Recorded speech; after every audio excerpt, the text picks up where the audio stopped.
Join me right now back on the show is Bellator lightweight Marcus Surin. What's going on, Marcus? Hey, how's it going? Good to see you again. Good, yeah, of course, man. I see you got the baby with you. How old is the baby now? She's 22 months. 22 Wow, months. man. She'll be in January. Time flies, huh?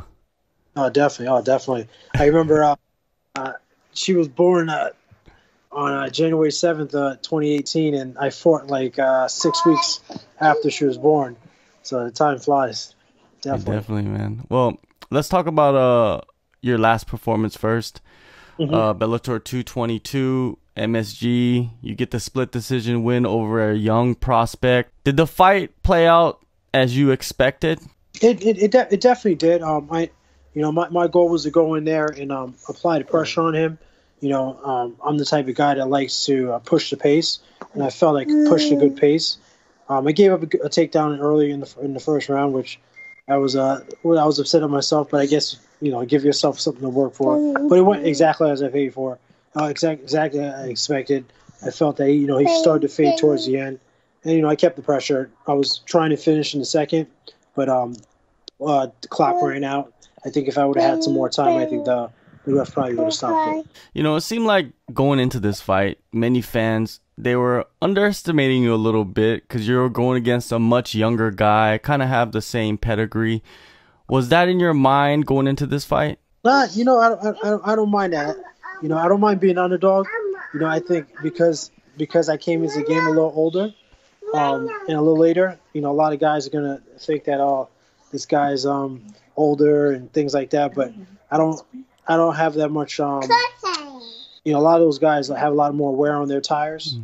With me, I haven't been banged up or anything like that. So even though I came in a little older, I think I still a little more fresh than them. You get a quick turnaround. I think the quickest turnaround of your Bellator career at Bellator 232. It must feel good to actually get a quick turnaround because it's been, long breaks between fights, right? Oh, and that's one thing I like. That's one thing I like about Bellator.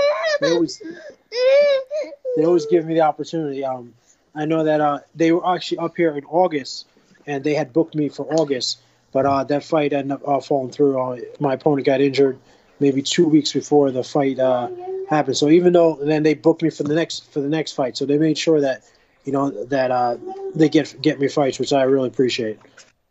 Yeah, it seems like a lot of guys that you get booked with, they get injured. It's a very common theme the last couple of times, right? No, definitely, yeah. So this is my fourth camp this year. I was supposed to fight in February. The week of the fight, my opponent came out with injury, so that fight ended up getting scrapped. I fought in June, and then was supposed to fight in August, and that fight got scrapped. But I think it's part of the game. I think it happens. With this sport, I think we train so many different sports just for the sport of MMA, and you're more susceptible for injuries. So I think it's just a common thing. I think of Frank is a real good friend of mine, and when he fought Max Holloway, that fight got canceled twice, before they actually got into the cage to fight. So I think it's part of the game, and it's just something that you just have to be accustomed to and just expect. Now with your career so far, you've went in there and ran off, 2 in a row now. Going through all those camps this year, has it been, rough, going through camps throughout the whole year without much break, or did you enjoy that period of just training throughout that whole time? See, I personally enjoy it. My wife, maybe not. Just not as home as often as she, I would like and stuff like that. But I enjoy it just because, I'm still learning. I'm getting better, and then also too, my opponents, if they look at my last fight, they as a measurement to see where I'm at, by the time we fight, they're not going to get that same fighter. The only thing that I had to make sure that I did was, I try to tailor my training camp so I can peak at the right time. So with me having the fight scheduled to fight in August and then getting scrapped, I made sure I didn't rush into this training camp, because going into this camp, I was ready in shape, ready to go, ready close to weight.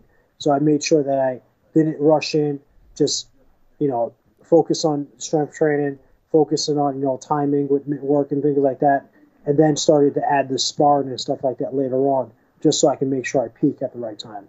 Other than timing and what were the other focuses? What did you concentrate more on off camp? Because during camp you're kind of training for a certain opponent, right?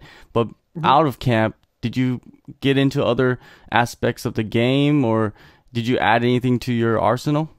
So especially with the striking is one area that I really focus on, just because with striking, I think you have to get your body accustomed to certain movements and being in rhythm and things like that. So that's one thing out of camp that I focus on, just so that my body can get used to the rhythm, get used to the pace, get used to a certain flow, so that once I start camp and once I get into actual fight in the cage, it's my body just makes the necessary adjustments because it's used to being in a certain rhythm.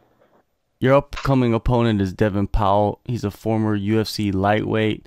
It's actually probably the biggest name so far in your career. Do you agree with that? Yeah, I definitely think he's the biggest name. Most experienced, I wouldn't say that, because Ryan Quinn, who I fought my first fight in Bellator, my only loss. He's very experienced. He fights out of ATT. I thought he was like the most experienced guy I fought, but I definitely think that Devin is definitely the most established name wise. Recognizable name that most fighters may know. He's returning after more than a year away from the cage. When a fighter steps into the cage after a long layoff, does it take a little time to kind of get your bearings at the start?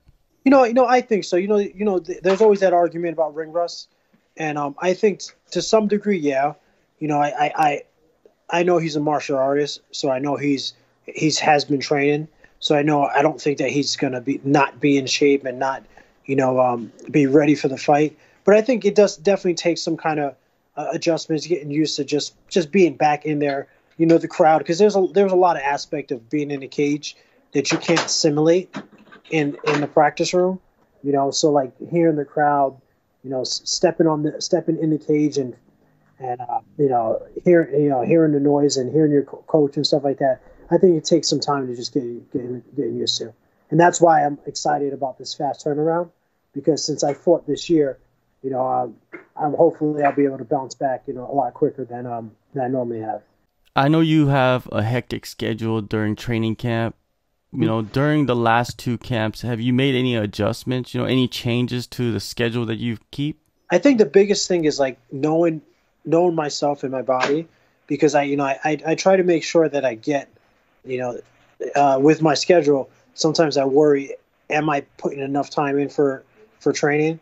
But like, I know I'm not lazy, so if there are days that I feel tired, I make sure that I say, you know what, let me take a day off just so I can rest, just so I can. I would like to recuperate, because I want to make sure that when I step into any room for my training, that I'm putting forth the best effort. I don't want to go in there late, go in there tired. So I tell myself, you're fatigued, you're not being lazy. So that's one of the things is listen to my body when I need to take a certain rest. Are you incorporating any like technology for that, or is it just your body well enough to where you're like, okay, I need to just take the day off and just like spend some time with my family? So the biggest advantage I think I have over majority of the fighters is that my wife is a physical therapist. So so she definitely helps me out with making sure that I'm stretched properly, making sure that even little things like if my muscles are sore, she's using tapes and bands and stuff like that to allow my muscles to recuperate. She helps out with my strength training. So like if I feel certain things, like certain things with my legs and stuff like that, she'll say, well, I think you need to strengthen your hips. I think you need to strengthen your hamstring. So there's little things about my body that that I take for granted and just don't know. And because of her knowledge as a physical therapist, she definitely helps me out in that aspect. My secret weapon right there.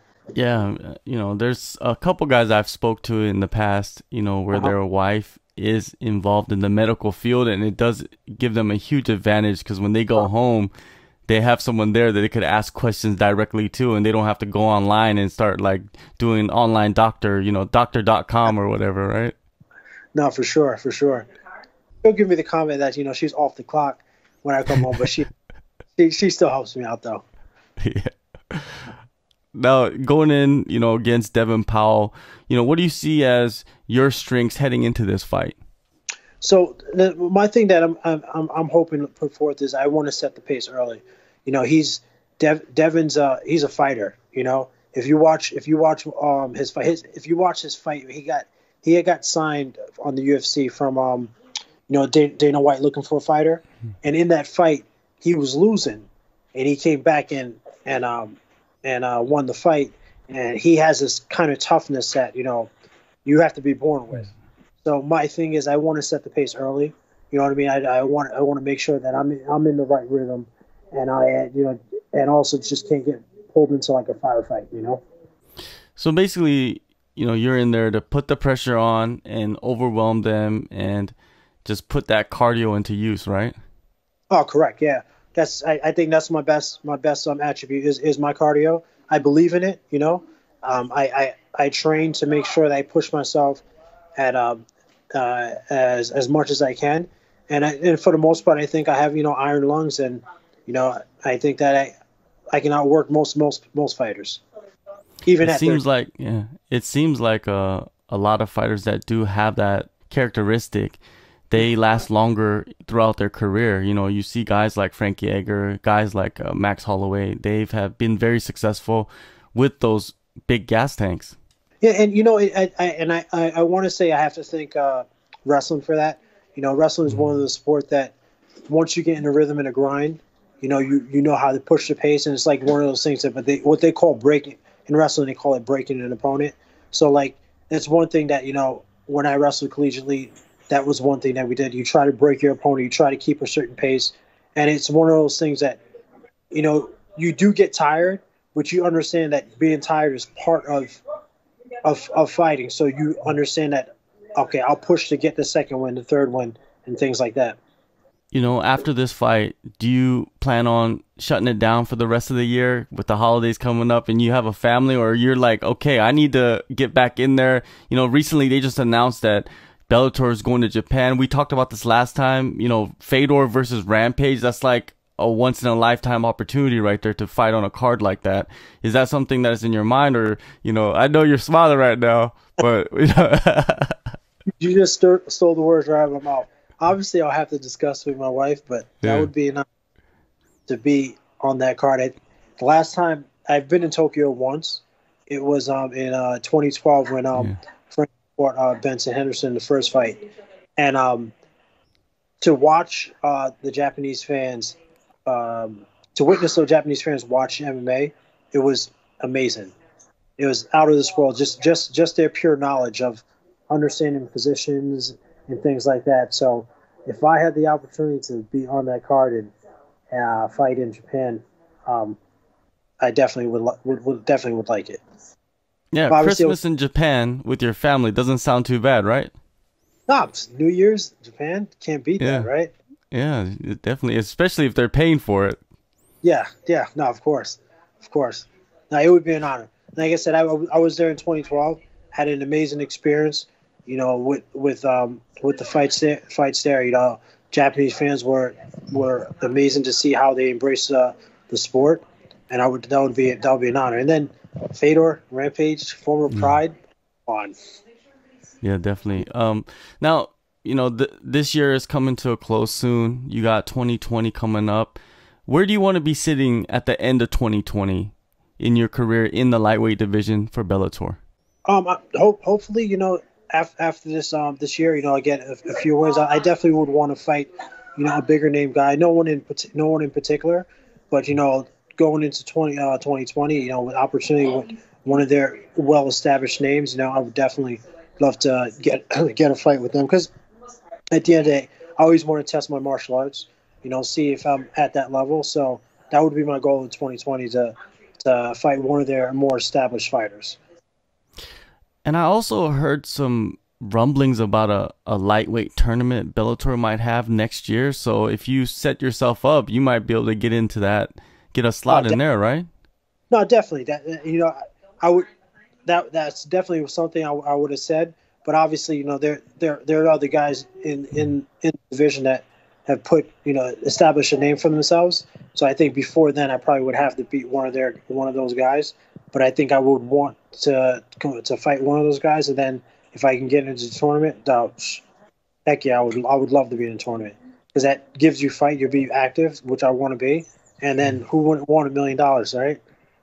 Yeah, man, it's incredible what Bellator is doing right now. The different aspects of the game and like different things that they're incorporating into these tournaments, and it's fun to watch. Man, it's gonna be good to see you back in the cage, October 26th, Bellator 232, not too far from where you live. Thank you, Marcus, man, for the time. I appreciate it. Yeah, it's not too far from where I live. Nick Newell is gonna be fighting on that card. He's a good friend of mine, someone I train with. We trained this camp together, so it's gonna be really good.